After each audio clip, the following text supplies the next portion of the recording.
DBT link করার জন্য, অনলাইনে ডিবিটি লিঙ্ক করার জন্য আপনাদেরকে এই উমাং ওয়েবসাইটে চলে আসতে হবে।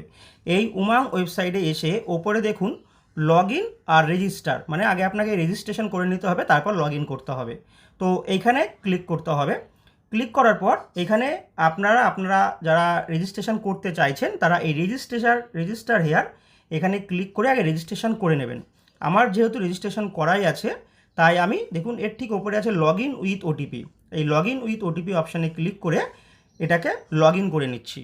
লগ ইন করে নেওয়ার পর এইরকম উইন্ডো আপনাদের সামনে ওপেন হয়ে যাবে এবং এর ঠিক ওপরের দিকে দেখুন লেখা আছে সার্চ। এই সার্চ অপশানে এসে আপনারা লিখুন এনপিসিআই লিখলেই এই 2 নম্বরে দেখুন দিচ্ছে আধার সিডিং। এই আধার সিডিং অপশানটিতে টাচ করুন।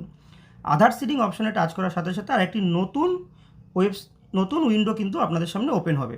এই যে এর আগে যেরকমটা দেখেছেন আপনারা ঠিক সেম, এবার একই পদ্ধতিতে আমাদেরকে আধার সিডিং করতে হবে। তো ওইখানে যে আধার সিডিং বা ডিসিডিং অপশানটি আছে সেখানে ক্লিক করলাম। এরপর দেখুন প্রথমে বলেছে এন্টার ইওর আধার, আপনার আধার কার্ড নম্বরটি এখানে বসাতে হবে। এরপর দেখুন পাশে আছে রিকোয়েস্ট ফর আধার, সিডিং না ডিসিডিং। তো আমরা সবাই সিডিংই করব, তো সিডিংয়ে সিলেক্ট করলাম। এরপর আছে সিলেক্ট ইওর ব্যাঙ্ক, আপনি যে ব্যাঙ্কে সিডিং করতে চাইছেন সেই ব্যাঙ্ক করবেন।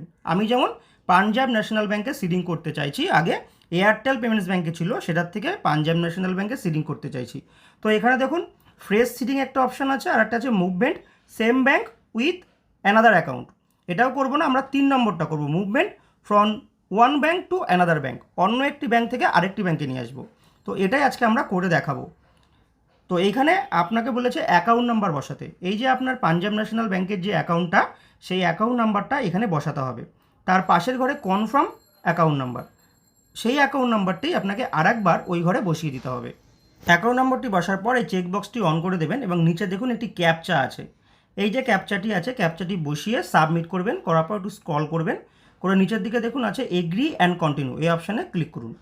এগ্রি অ্যান্ড কন্টিনিউ ক্লিক করার পর আপনার ফোনে কিন্তু একটু ওটিপি চলে যাবে, ওটিপিটি বসিয়ে দেবেন এবং এই কন্টিনিউ অপশানে ক্লিক করবেন। এরপর কন্টিনিউ অপশানে ক্লিক করার পর আরেকটি নতুন ইন্টারফেস আপনাদের সামনে ওপেন হবে। সেখানে দেখুন বলে দিচ্ছে যে আগে এয়ারটেল পেমেন্টস ব্যাঙ্ক ছিল এবং এখন পাঞ্জাব ন্যাশনাল ব্যাঙ্কে এটা লিঙ্ক হবে। তো আমরা ঠিকই আছে দেখে নিয়েছি, এবার কন্টিনিউ অপশানে ক্লিক করলাম। কন্টিনিউ অপশানে ক্লিক করার পর একটু সময় দিতে হবে। কিছুক্ষণ পর সময় দেওয়ার পর যদি আপনাদের সামনে এরকম অ্যালার্ট আসে, তাহলে আপনারা এই ওকে অপশানে আরেকবার ক্লিক করবেন। ওকে অপশানে ক্লিক করার পর আপনারা নতুন করে আবার প্রথম থেকে আরেকবার আধার সিডিং করবেন, যেভাবে প্রথমে দেখালাম। দেখুন আমি আগের মতন আবার সব ফিল আপ করে নিয়েছি, আবার চেকবক্স অন করলাম, আবার ক্যাপচা দিচ্ছি, দিয়ে সাবমিট করছি।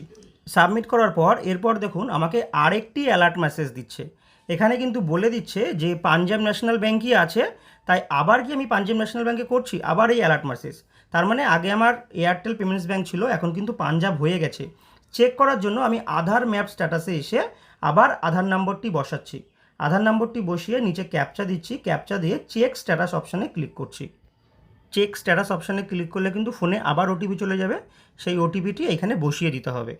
ওটিপিটি বসিয়ে দিয়ে কন্টিনিউ অপশানে ক্লিক করছি।